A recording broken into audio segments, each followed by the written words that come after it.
তো এখন বাজে 5টা। আমি এই যে পাস্তা নিয়ে বসে পড়েছি। খুব জোরে খিদে লেগে গেছে। কেন খিদে লেগেছে সেটাও বলছি। আজকে দুপুরবেলা এত জঘন্য আমি রান্না করেছি গাইস, মানে আমার লাইফে আজকে প্রথম এত বিচ্ছিরি আমি রান্না করলাম।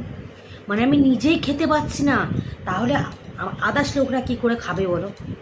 মানে আজকে ঝিঙে দিয়ে মাছের ঝোল করেছি, আর ওই চিংড়ি মাছের মালাইকারি করেছে। চিংড়ি মাছের মালাইকারিটা ফাটাফাটি হয়েছে, দারুণ হয়েছে।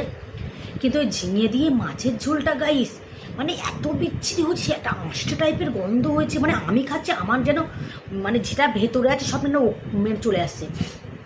অরিন্দম খেতে গিয়ে অরিন্দম তো খায়নি। আর সে একটা কথা বলে না, চোরের মায়ের বেশি মানে বড় গলা বলে না, আমি সেম। তরকারিটা কিন্তু আমার গালেও খারাপ লেগেছে। ওর দেখো, আমার গালে যদি খারাপ লাগে বাকি সবার গালেই খারাপ লাগবে। কিন্তু আমি তো স্বীকার করছি না, কেননা আমি সমানের সাথে তর্ক করে যাচ্ছি যে না তরকারিটা ভালো হয়েছে ভালো হয়েছে।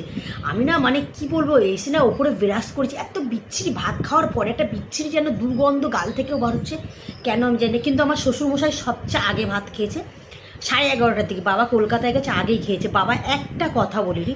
বাবা খেয়ে কী বলো তো, আমার শ্বশুরমশাই ভালো হোক খারাপ হোক মানে খাওয়ার সময় খেয়ে চলে যাবে, কোনো কথা বলবে না। আর অরিন্দমটা নিয়ে সবচেয়ে সমস্যা, তরকারি কালার হতে হবে আর ইত্যাদি ইত্যাদি হতে হবে। আজকে গাইস মানে আমি ঘুমি থেকে উঠেই পাস্তা করতে চলে গেছি, কেন এত জোরে খিদে লেগেছে। এই কটা ভাত খেয়েছি। কী বলো, দুপুরবেলা ভাত খাওয়ার পরে আমি আর রাতেও কিছু খাই না, খুব কম খাই। পূর্ব বয়সে 1-2 দিন খাই, নাহলে ওরা সবাই চা খায়। কিন্তু আজকে ওদের আগে আমারই খিদে লেগে গেছে, কেন আমি ভাত খাইনি কো। এই কটা ভাত খেয়েছি, ওই যে আঁশটে একটা গন্ধ মানে আমার গা গুলিয়ে এসছে। তো তার জন্য এই পাস্তা। অরিন্দমকে 4 পাস্তা করে দিয়েছি।